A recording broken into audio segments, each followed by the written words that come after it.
A rally in San Francisco today to oppose the latest rate hike request from PG&E. This would be the fifth rate increase approved just this year. The money would help keep PG&E's Diablo Canyon nuclear plant open for another 2 years.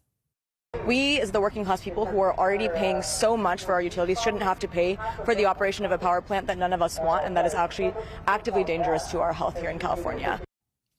Joining us live now is Matt Freedman, an attorney with the Utility Reform Network, or in turn. Thank you so much for joining us. California already has some of the highest energy costs in the nation.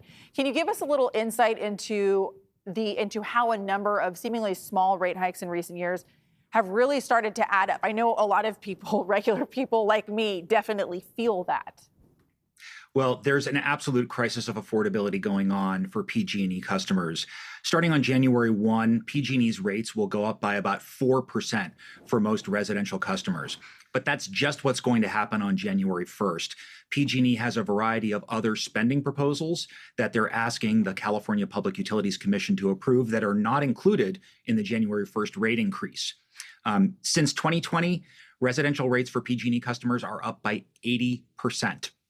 And by over 50% since 2022. This is far outpacing inflation, and it's creating huge affordability burdens for customers. So the Public Utilities Commission, the legislature, and the governor really need to do so much more to rein in these rate increases and protect customers. Yeah, when I hear from people about what is the most expensive for them, I hear all the time, I hear rent, and then I hear utility bills, like PG&E bills. This is just what people talk about all the time, and it seems like these rate hikes are coming one after the other. How has PG&E been able to justify these, and what is your response to that justification? Well, PG&E really doesn't have any limits on spending. On the one hand, they have suggested that they expect their rates to go up by about inflation over the next couple of years. But they're already failing based on their own benchmark. In order to keep inflation as the benchmark for their rates, they would need to come down by 15% or more already from where they are today.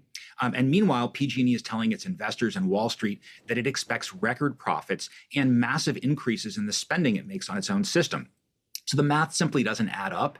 And PG&E is fundamentally just not motivated to reduce rates. That's one of the key problems. This is where leadership from the state needs to come into play, from regulators, from legislatures, and from the governor himself.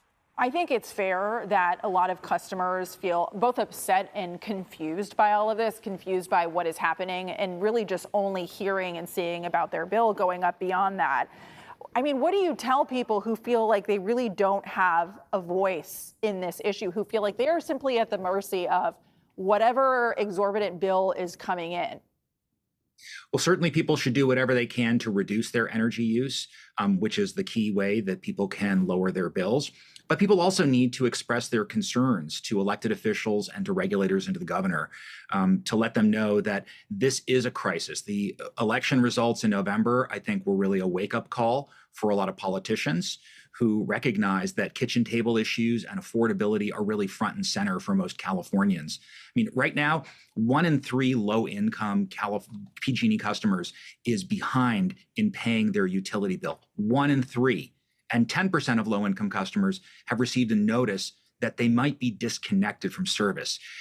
We need to be able to make basic utility service affordable for all Californians.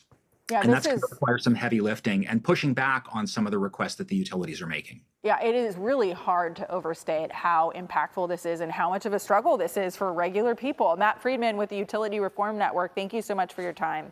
Thank you.